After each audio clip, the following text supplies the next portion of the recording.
Master minds commerce చదవాలనుకునే 10th inter విద్యార్థుల తొలి ఎంపిక.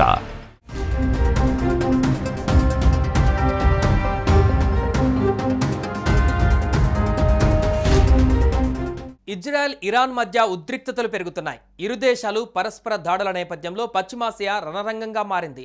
ఇజ్రాయెల్ ఇరాన్ యుద్ధంలో ఎంట్రీ ఇవ్వడానికి అమెరికా సన్నద్ధమవుతోంది. ఈ నేపథ్యంలో అమెరికా జోక్యంపైన చైనా మండిపడింది. బలప్రయోగం చేయవద్దని అమెరికాకి వార్నింగ్ ఇచ్చింది. ఇరాన్పై ఇజ్రాయెల్ సైనిక దాడులకు అమెరికా అధ్యక్షుడు డొనాల్డ్ ట్రంప్ మద్దతు ఇచ్చారు.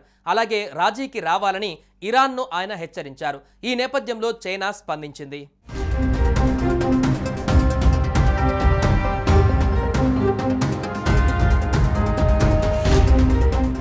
చైనా నుంచి ఇరాన్కు బోయింగ్ 747 విమానాలు వెళ్తున్నట్లు తెలుస్తోంది. ఇరాన్కు యుద్ధంలో చైనా సహాయం చేస్తుందని అంటున్నారు. జూన్ 14 తర్వాత చైనా నుంచి ఇరాన్కు 5 బోయింగ్లు వెళ్లాయని ఫ్లైట్ రాడర్లు చూపిస్తోంది. వాటితో పాటు మిస్టరీ ట్రాన్స్పోర్ట్ విమానాలు కూడా ఇరాన్కు ప్రయాణిస్తున్నట్లు తెలుస్తోంది. కజకిస్తాన్లోని దక్షిణాన ఉజ్బెకిస్తాన్, తుర్కెమెనిస్తాన్ వైపు నుండి ప్రయాణించాయని, ఆపై ఇరాన్ను సమీపించాక రాడర్ ఆగిపోయిందని చెబుతున్నారు. ఈ విమానాలకు గమ్యస్థానం లక్సెంబర్గ్ అయినప్పటికీ అవి అక్కడికి చేరినట్టుగా కనిపించడం లేదని ఫాక్స్ న్యూస్ చెబుతోంది. చైనా నుంచి వెళ్లిన ఫ్లైట్లు సాధారణంగా రవాణాకు ఉపయోగిస్తారని చెబుతున్నారు. ఇరాన్కు చైనా ఎప్పటి నుంచో మిత్రదేశం. అందుకే ఇప్పుడు దానికి హెల్ప్ చేయడానికి డ్రాగన్ కంట్రీ ప్రయత్నిస్తుందని అంటున్నారు.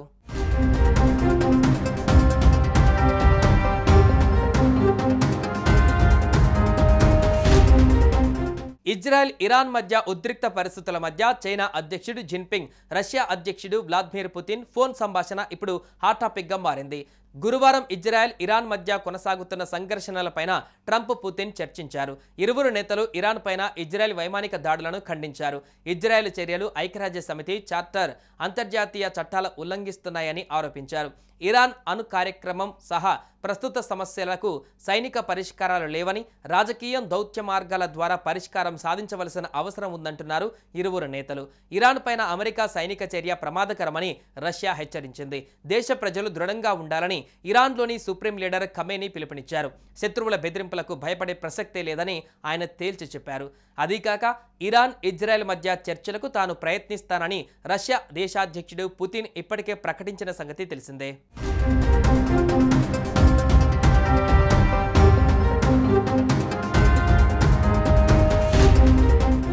ఇజ్రాయెల్ ఇరాన్ యుద్ధంలో ఇజ్రాయెల్కు అమెరికా మద్దతుగా నిలిచిన నేపథ్యంలో ఇరాన్కు విశ్వసనీయ మిత్రదేశంగా ఉన్న ఉత్తర కొరియా ఇరాన్కు మద్దతు తెలిపింది.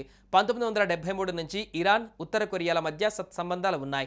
ఆయుధ అణు కార్యక్రమాల వల్ల అమెరికా మరియు పాశ్చాత్య దేశాల నుండి ఆంక్షలను ఎదుర్కొన్న 1973 నాటి నుంచి ఇరాన్, ఉత్తర కొరియాలు సన్నిహిత సంబంధాలను కొనసాగిస్తున్నాయి. ప్రస్తుతం ఆపరేషన్ రైజింగ్ లయన్ పేరుతో ఇజ్రాయెల్ సైనిక దాడి తర్వాత ఇరాన్, ఇజ్రాయెల్ మధ్య వివాదం కొత్త పుంతలు తొక్కింది.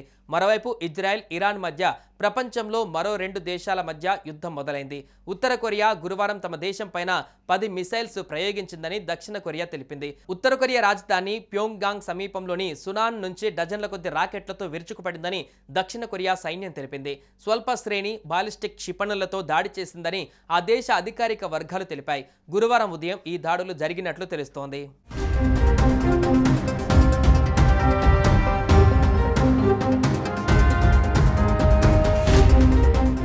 సుమన్ టీవీలో మీ పర్సనల్ అండ్ బిజినెస్ ప్రమోషన్స్ కోసం కింది నెంబర్కి కాంటాక్ట్ చేయండి.